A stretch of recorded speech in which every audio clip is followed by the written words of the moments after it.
So we know it's been a particularly dry summer this year. You've just announced plans for the Agricultural Drought Relief Scheme, which is going to Tynwald this month. What will that encompass? Well, I'd start by saying it's not just been a dry summer. It was also a wet and cold, elongated winter, which led to us not really having spring as such, which then turned into a drought. So it was a combination of factors, almost a perfect storm really, in terms of the agricultural industry. The 1.2 million is a scheme that we've worked up in association with the MNFU, industry generally, to try and alleviate some of the problems that are apparent. I know it looks very green out there at the moment because it's been raining, but we had nearly 8 weeks when we didn't have any rain, and I'm sure you will recall, and listeners will recall, the fields looked very dry. Spring crops didn't grow very well, grass didn't grow very well, first cut good, silage, hay, straw, all in short supply, as well as grain, feed. And what we're trying to do is help farmers through this, what is going to be a difficult period over the winter. They've already been feeding their spring fodder and silage in the summer when it should have been saved for the winter. So we know there are going to be shortages. Now, this will be grants in two phases, one in November, one in March next year. Who will it apply to?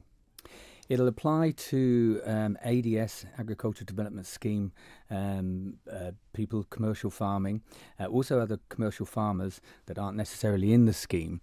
But the idea is to pre-populate forms, application forms.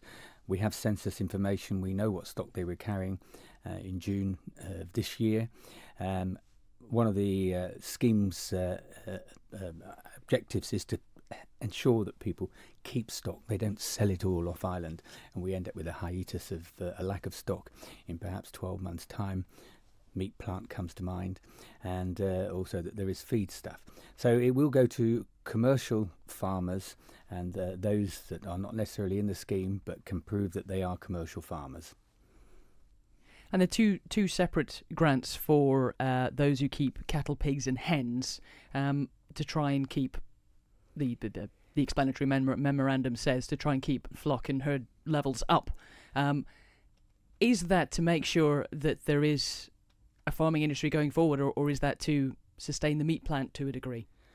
It's both, really, and as you rightly point out, the scheme is aimed at all livestock producers, and that includes goats as well. You missed them out, but it splits it up. There are some animals that will attract less grant, but those that would normally stay on island but could be sold off as stores, for instance. When it comes to beef cattle at this time of year, farmers have to make a decision as to whether they keep them and finish them next year, in other words, in 12 months' time.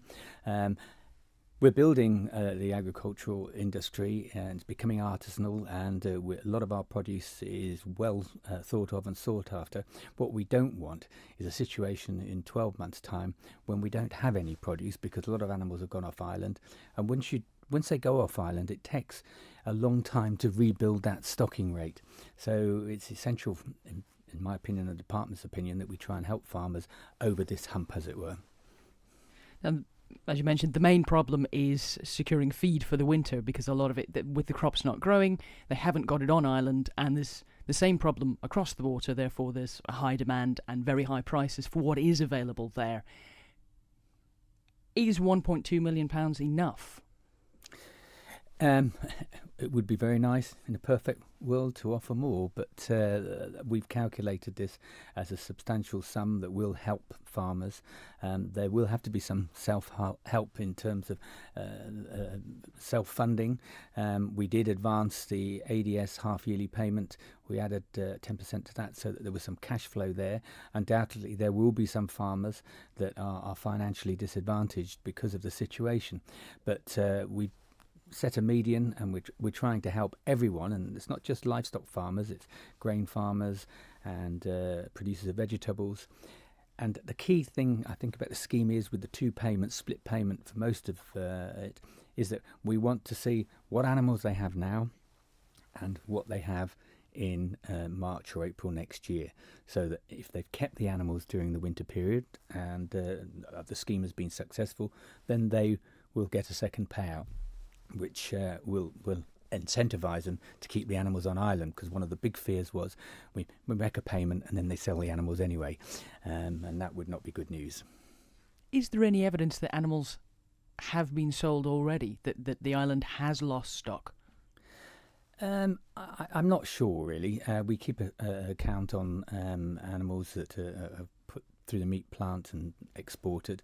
There has been a trend to export more sheep, but that may be down to capacity with the meat plant and the fact that there's this time of year there is a surplus of lamb.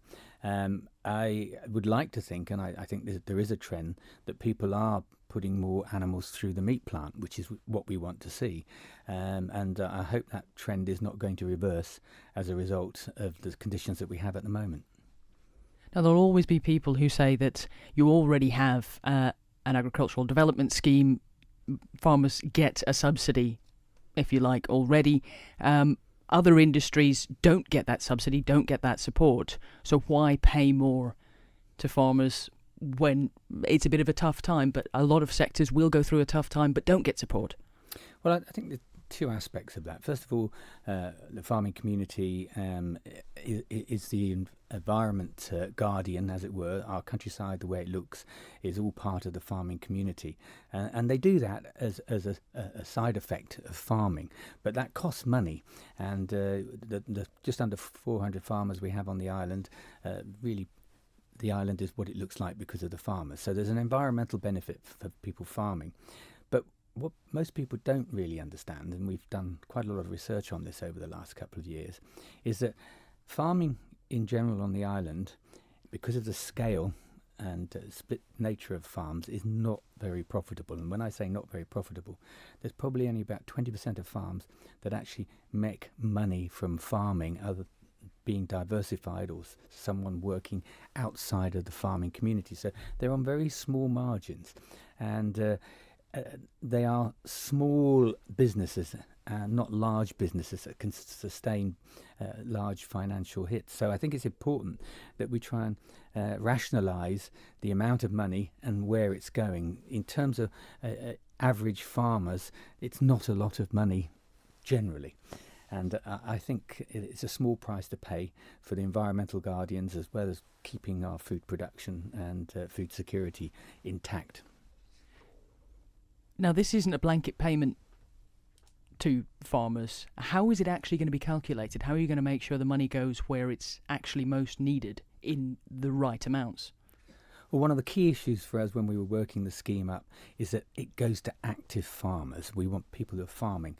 We could have simply added a bit to the ADS payment, but that doesn't necessarily mean those people have high stocking rates or they're using the land as productively as they could. So what we're doing is we're looking at the census data that we have, and we collect census data quite frequently, so we know what farming is about on the island, how many animals there are, what crops are sown in what fields.